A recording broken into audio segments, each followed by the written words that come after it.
ये सारे इकट्ठे हुए हैं, ये चूहे इसलिए इकट्ठे हुए हैं, ये कहते हैं कि जनाब बहुत बुरा हालात है पाकिस्तान में। मैं आज आप सबके सामने, नौजवानों, अब तो आपके पास मोबाइल टेलीफोन है, ये सारी चीजें चेक कर लें। मैं आज सबके सामने चैलेंज करता हूं कि पाकिस्तान की तारीख के अंदर 3.5 सालों के अंदर किसी हुकूमत ने इस तरह की परफॉर्मेंस नहीं दी जो मुझे बड़ा फख्र है मेरी हुकूमत ने दी है। आज माइशत देख लें। आज जिससे मुल्क उठता है वो एक्सपोर्ट्स है। आज पाकिस्तान की तारीख में सबसे ज्यादा एक्सपोर्ट्स है। आज हमारे पास जो टैक्स इकट्ठा हुआ वो तारीख में सबसे ज्यादा है। आज जो बाहर से हमारे पाकिस्तानी पैसा भेज रहे हैं डॉलर्स, वो सबसे ज्यादा है। आज 5 फसलें उनकी तारीखी पैदावार हुई है, गंदम की, गन्ने की, मकई की, चावल की, आलू की, रिकॉर्ड। इसलिए कि हमने किसानों का ध्यान रखा है, किसानों को हमने वो कीमत उनकी फसलों की दिलवाई है जो पाकिस्तान की तारीख में कभी नहीं थी। आज वो हमारे किसानों के पास पैसा गया है जो इस मुल्क की तारीख में कभी किसानों के पास इस तरह पैसा नहीं आया। और फिर इंडस्ट्री, आज हमारी इंडस्ट्री चल पड़ी है। टेक्सटाइल इंडस्ट्री की रिकॉर्ड एक्सपोर्ट्स है। टेक्सटाइल इंडस्ट्री ये पिछले दौर में बंद हो रही थी, उनके ऊपर हाउसिंग सोसाइटीज बन रही थी।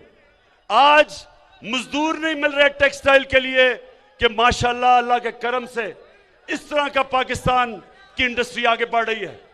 आईटी की इंडस्ट्री, जो नौजवानों आपका फ्यूचर है, आईटी, इंफॉर्मेशन टेक्नोलॉजी, 75% 2 सालों में आईटी की एक्सपोर्ट्स बढ़ी हैं। और इंशाल्लाह जो हम आगे देख रहे हैं, सिर्फ आईटी उठा देगी इस मुल्क को।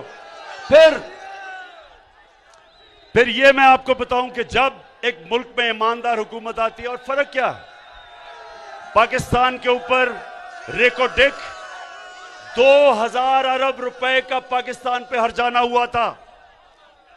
2000 अरब रुपए का पाकिस्तान के ऊपर एक फैसला किया था अदालत ने, और हमारे ऊपर हमने 2000 अरब देने थे जिन कंपनियों ने अदालत में गई थी।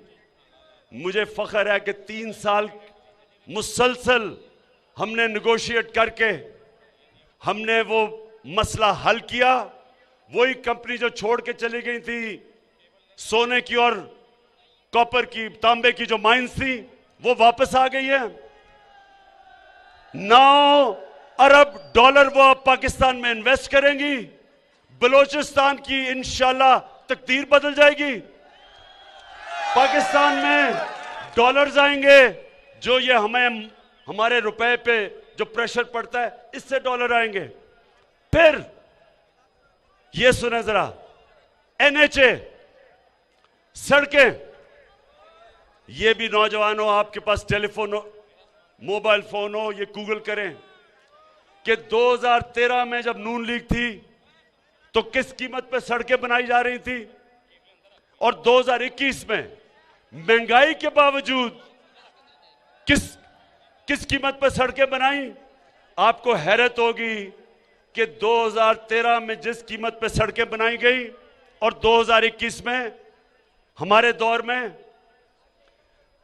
23 करोड़ रुपए फी किलोमीटर हमने सड़कें सस्ती बनाई, बचाया मुल्क का। और ये भी वेबसाइट पे जाके देख लें कि हमने फख्र से मैं कहता हूं कि 1000 अरब रुपया हमने कौम का बचाया सड़कों के ऊपर, और उसकी वजह से हमने दुगनी सड़कें बनाई कौम का पैसा बचा के। रेलवेज, पहली दफा रेलवेज 50 साल के बाद हमने जो खसारे में था उसको नफे पे ले आए हैं, और इसमें आजम स्वाति को खास तौर पे मैं दाद देता हूं। और फिर नौजवानों, हमने जो कॉन्ट्रैक्ट्स पिछली गवर्नमेंट ने साइन किए थे गैस पे और बिजली पे, हमने उनको फिर से आईपीपीज के साथ नेगोशिएट किया, कतर के साथ एक नया गैस का कॉन्ट्रैक्ट साइन किया और 700 अरब रुपया अगले 10 साल में आपका कौम का बचाया है। ये पैसा आप पे लगेगा, ये जितना भी पैसा बचता है वो आप पे लगता है।